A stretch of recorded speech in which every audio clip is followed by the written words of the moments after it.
I didn't cry during the drive. Not when I passed the floral shop where I'd once imagined picking out tiny centerpieces for my own shower. Not when I saw the sign outside the church hall that read, "Welcome Baby Evie," in pastel blue and pink chalk. Not even when I parked down the block, knowing there wouldn't be space for me in front. Like there wasn't space for me anywhere lately. The bleeding had stopped. At least physically. Emotionally, I was still hemorrhaging. Quietly. Internally. Like a sink that leaks under the cabinet where no one looks. They knew. They all knew I had lost the baby just 4 days earlier. The one I named quietly, to myself, before I ever told anyone I was pregnant. The one I carried through every nausea-ridden morning, through long work shifts, through hope.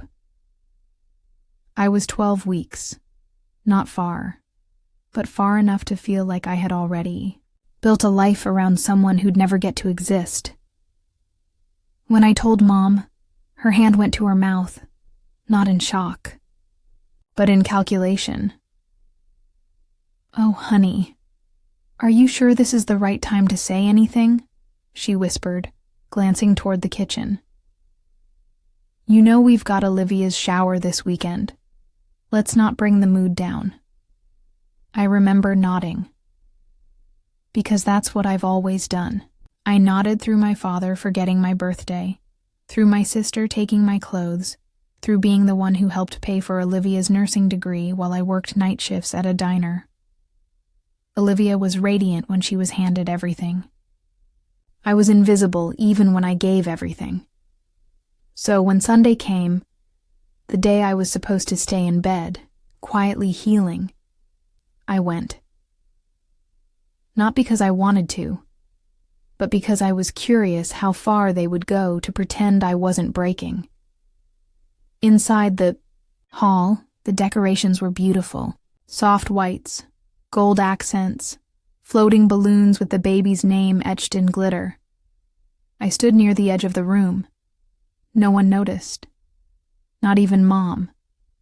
She passed me, holding a tray of deviled eggs.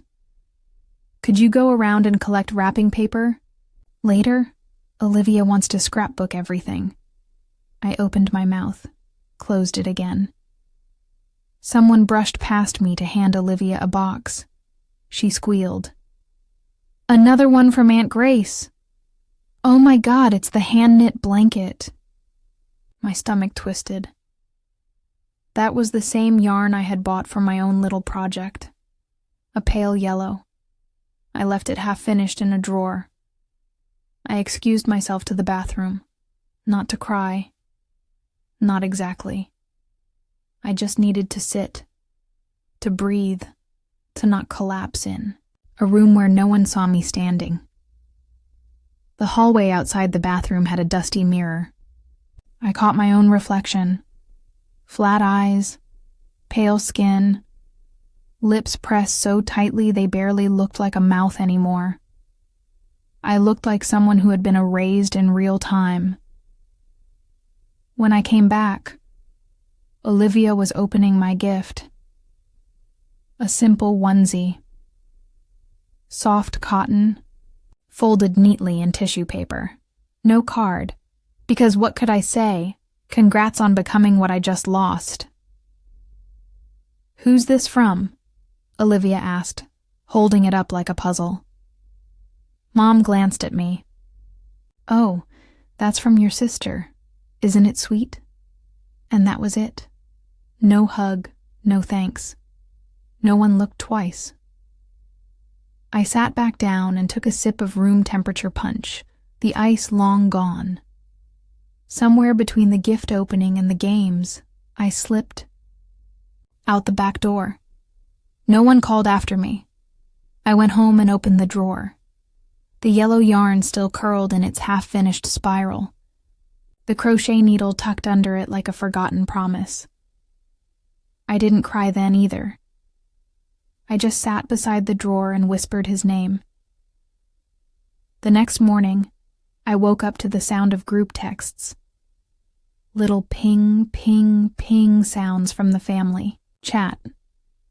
I hadn't opened it in weeks. Not since Olivia sent the sonogram and everyone replied with emojis and nicknames like Princess Peanut and Future RN. I wasn't even angry. Just tired. I opened the thread anyway. Mom. So proud of my girls. Dad. Big success yesterday. Liv, you're glowing. Olivia. Thanks, everyone. Mom. Can't wait for baby Evie to meet her amazing aunties. No one mentioned me, not even to ask if I got home okay. If I was feeling better, if I needed anything, they only called me Auntie when it made Olivia shine brighter. I scrolled further down, through photos I hadn't taken. Olivia in a white sash that read, Mommy-to-be, smiling in front of the dessert table. She was holding the blanket Aunt Grace made, the same shade of yellow as my unfinished one. There was a photo of Mom holding her belly. Even Dad was in one, grinning with his arm around Olivia like he had done something to deserve the credit, and, in the background, blurry, forgotten, I could see myself, near the bathroom door, half turned, half there, a shadow that accidentally got caught in someone else's joy. I thought about deleting the thread, but I didn't. Instead, I muted the chat. And then I opened my notes app, the one no one knew existed. The one where I had kept track of every single time I'd been sidelined. It started years ago. I'd made the list half as a joke, but over time, it became something else. A breadcrumb trail of moments I had swallowed whole. Age 7. Gave Olivia my cupcake when hers fell. She told Mom I took hers. I got sent to my room. Age 13. Dad forgot my orchestra recital, took Olivia to cheerleading. Age 16. Olivia borrowed my dress for homecoming and spilled punch on it. Mom told me not to be dramatic. Age 18. Used my savings to help cover Olivia's college deposit. I got told I was being a good sister. Age 22. Dad introduced me as his other daughter at Olivia's graduation. I kept scrolling. The list stretched far longer than I remembered. Each entry a small stone in the foundation of my silence. By evening, Olivia texted me directly. Olivia. Hey sis, can you come by this weekend? We want to take a family photo before the bump gets too big, lol I. Stared at the screen. Not how are you? Not, I'm sorry for what you're going through. Just another request to appear in the picture. Another spot in the background. I didn't reply. Instead, I pulled the drawer open again. The yarn felt stiff in my fingers. Cold. I set it in a paper bag, tucked it beneath a pile of scarves, and slid it into the back of my closet. It wasn't a ritual. It wasn't a moment of closure. It was just one less thing sitting out in the open. I didn't tell anyone I was taking a few days off work. I didn't answer the phone when Mom called later that night. She left a voicemail. Hey, sweetheart. Just checking in. I know Sunday was a lot, but we're moving forward. Olivia needs her sister right now, okay? I listened to the message twice. Not once did she say you need anything. Only what Olivia needed. What Olivia always needed. I lay on the couch and stared at the ceiling. It had water stains from the time the upstairs bathroom leaked. No one ever fixed it. It looked like clouds. A quiet storm stuck in drywall. I thought about how easy it would be to fade into that pattern, to say yes again. Show up, hold balloons, smile through gritted teeth. But I didn't want to. Not this time. The next morning, I removed my name from the group calendar we all shared. No explanation, no fanfare. Just deleted the events that had me listed as designated photo taker for Olivia's maternity shoot next weekend. Let them wonder. 3 days passed. No one followed up. No one asked why I had gone quiet. Why I'd removed my name from the shared calendar. Why I hadn't heart-reacted Olivia's bump update on Instagram. Or why I didn't show up to Tuesday dinner like I usually did. You'd think disappearing would draw attention. But silence only matters when you're expected to speak, and I had never been the loud one. Never the dramatic one. Never the center of attention. That was Olivia's role. I was the supporting cast. The one who ironed the dresses, held the camera, made sure everyone else looked good in the frame. When I vanished, the photo just got cropped a little tighter. I went to the pharmacy to pick up iron supplements. The clerk behind the counter was a teenager chewing gum too loudly.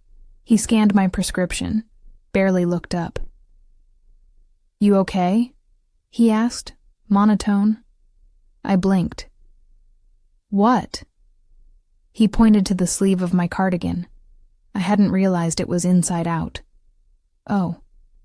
Yeah, just tired," I said. He shrugged, bagged my bottle, and said, "Hope it gets better." It was the kindest thing anyone had said to me all week. That night, I pulled down a box from the top of my closet. Inside were pieces of a life I had once imagined.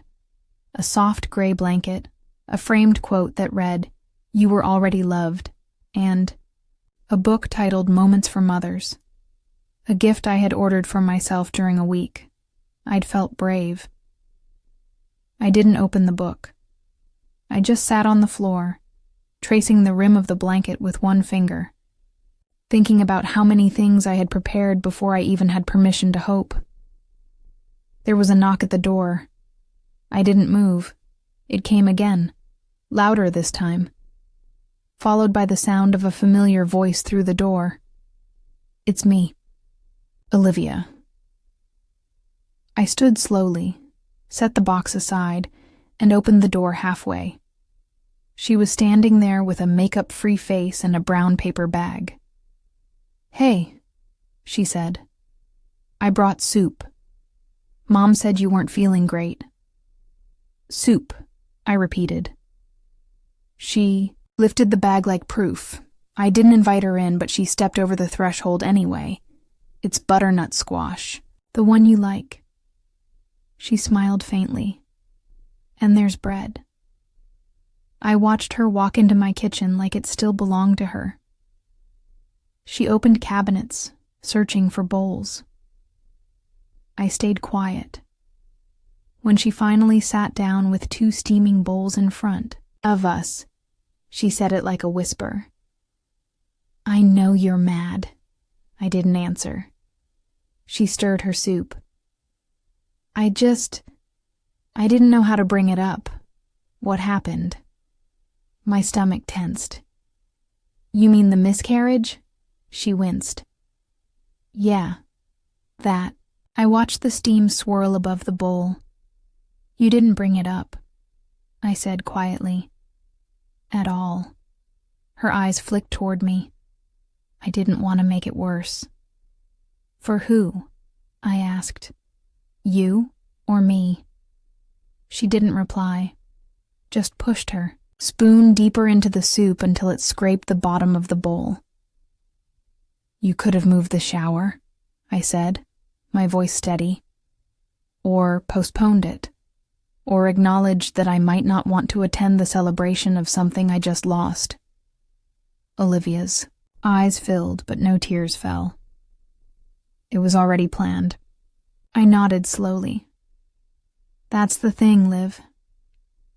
Everything's always already planned, just not for me."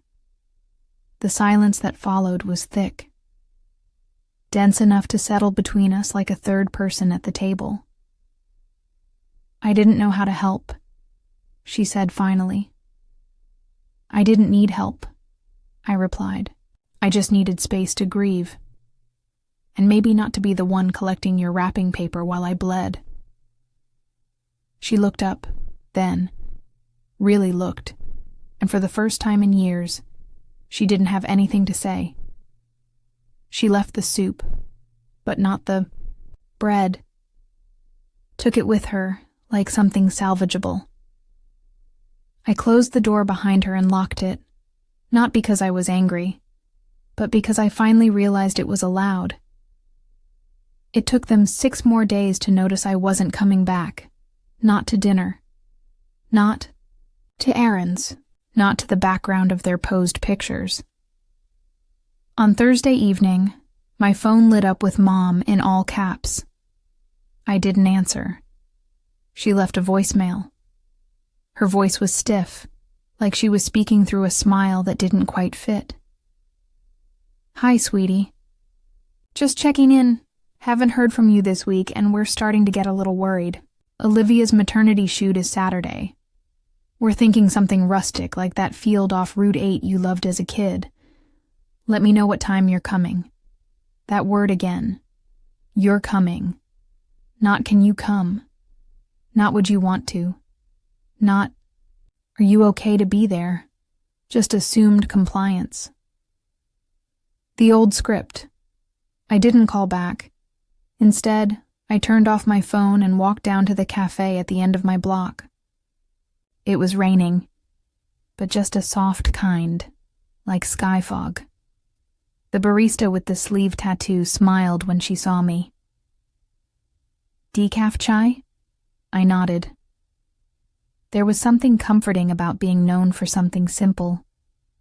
Something not tangled in history or obligation. I sat by the window, tracing my finger along the rim of the mug while the rain made patterns on the glass. Across the street, a mother in a navy coat held her daughter's hand, swinging it as they walked. The little girl jumped over, puddles and mismatched boots.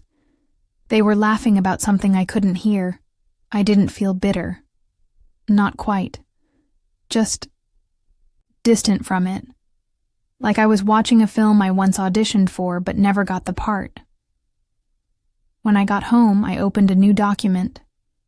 No notes, no grief list, just a blank page and a blinking cursor. I titled it, Things I Want and Will No Longer Apologize For.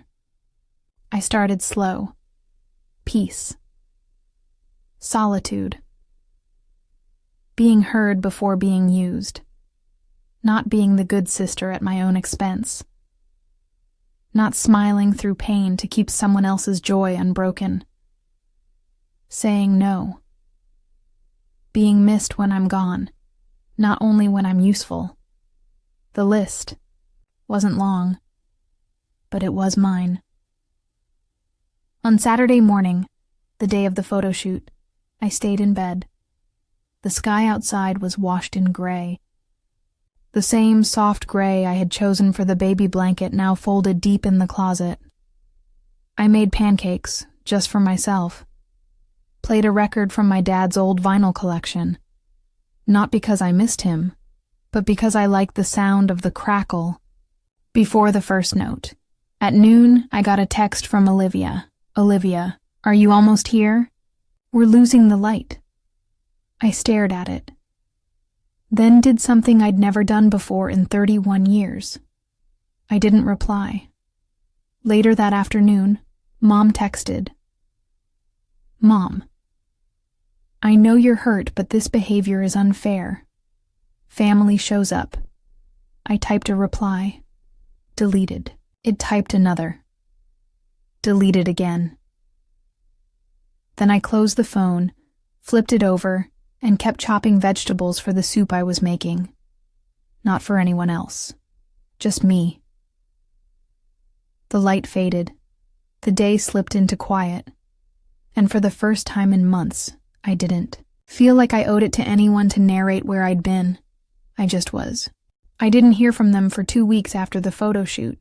No texts, no voicemails, just silence. and it was strange how peaceful that silence became. At first, I checked my phone like a reflex, waiting for the guilt-laced "we miss you" or the inevitable "you're being dramatic" call. But none came. They were punishing me with distance, the same thing I used to fear. Now I wore it like a coat I hadn't known would fit so well. On the second Sunday, I visited the local market, alone. I picked out flowers. Not for anyone, just for my window. Pale yellow tulips, the same color I once associated with the future. Now they were just flowers, no symbolism, no ache. At the bakery stall, a woman with gentle eyes said, "Your smile's lovely. Has anyone told you that today?" I blinked. It took me a second to remember what it felt like to be seen without obligation. "Thank you," I said softly. No one has." Later that afternoon, I opened my laptop and scrolled through my emails. There it was, an evite titled, "Welcome Baby Evie, Final Shower Before the Big Day, sent by Mom to 28 people. I scanned the list: co-workers, cousins, distant aunts, even Olivia's college roommate, but not me. I wasn't on the list. I didn't even make the invite. For a moment, I stared at the blinking cursor in the reply window. My fingers hovered. Then I laughed. Not a bitter laugh. Just a sharp, unexpected exhale. Of course. They didn't uninvite me. They simply forgot me. Or maybe, finally, they saw what it looked like when I removed myself. I didn't delete the email. I archived it. It felt more satisfying that way, proof of omission. I imagined the party, the pink cupcakes, Olivia perched on a chair like royalty, someone taking photos as she opened gift after gift. They'd probably hang onesies on a clothesline. Someone would say, "We're just missing one person," and someone else would say, "She's been distant lately." And then someone else, probably Mom, would mutter, "She's always been a little sensitive." They'd nod. Move on. I wouldn't be discussed. I'd be reduced, but I'd rather be misunderstood than misused. That night, I opened the drawer again, not for the blanket, but for the notebook I kept beneath it. I wrote one sentence on a fresh page. The most powerful thing I ever did was quietly let go of being needed. The third call came on a Tuesday morning. I was folding laundry, warm cotton pressed against my chest, when I saw her name flash across the screen. Olivia. I let it ring until it stopped. A minute later, a text followed. Olivia. Can we talk? Then another. Olivia. I miss you. Mom says you're shutting everyone out. And one more. Olivia. I didn't know how bad it was. I didn't think you'd actually leave. There it was. Didn't think you'd actually leave, because for years I hadn't. For years I had always circled back, quietly, obediently, playing peacekeeper, filling roles, rearranging my grief into something they could digest. But this time was different. I put my phone down and went back to folding. Each shirt was a small ritual now, a silent declaration of normalcy that no longer relied on them. I didn't want to fight. I didn't even want an apology. I wanted space, stillness, a life that wasn't shaped around their absence or their approval. The next day, a knock came at the door. Not the polite kind, the kind that demands. 3 sharp raps. A pause. Then again. Louder. I didn't look through the peephole. I already knew it was her. When I opened the door, Olivia was standing there in a loose sweater, one hand under her belly like a shield. "I had to come," she said. Her voice was thinner than I remembered. "You're not answering anything." I stepped back just enough for her to see the inside of the apartment, but not enough to invite her in. She hesitated, then asked, "Why didn't you tell me you were hurting that bad?" I studied her for a moment. "You knew I lost the baby," I said, "and you still handed me a trash bag and told me to collect wrapping paper." Olivia's mouth opened, closed. "I thought if we pretended everything was normal, it would help," she whispered. I blinked. "Who is we, Liv?" Because it didn't help me. She looked down, the way she used to when we were kids and Mom scolded, her in front of me. "I didn't know how to be there for you," she said. "I'm not used to you needing anything." That hurt more than I expected. Not out of cruelty, but because it was honest. They never saw me as someone who needed, only someone who gave. "I'm due in a few weeks," she said, "and I want you there." "I won't be," I said calmly. Olivia's eyes filled. "You really mean that?" I nodded. "I do." She looked at me like she didn't recognize who I was anymore. And maybe she didn't. Because for the first time in my life, I wasn't flinching from her sadness. I wasn't racing to cushion it with my own discomfort. I was letting it sit, right where it belonged. After a long silence, she said quietly, "You know, the baby's middle name was going to be yours." I didn't react, because some names aren't gifts. They're apologies wrapped in guilt. She left without asking to come in. I watched her go, her hand still holding her belly, walking just a little slower than when she'd arrived. And I didn't feel cruel. I felt unburdened. The world didn't end when I said no. It didn't crumble when I told Olivia I wouldn't be there. The baby still grew. The sun still rose. And my mother still hosted Sunday dinners, posting filtered photos of centerpieces and homemade pies. They just stopped tagging me, and quietly I let them. The silence turned into a rhythm. I began spending weekends in the library downtown, the one no one from my family had stepped into since we were children. Olivia had always hated the smell of old books, but I loved it. Still did. It was one of the few places that never asked me to be anyone's anything. I sat by the window in the far corner, beside the radiator that buzzed faintly when it got cold, and wrote without purpose.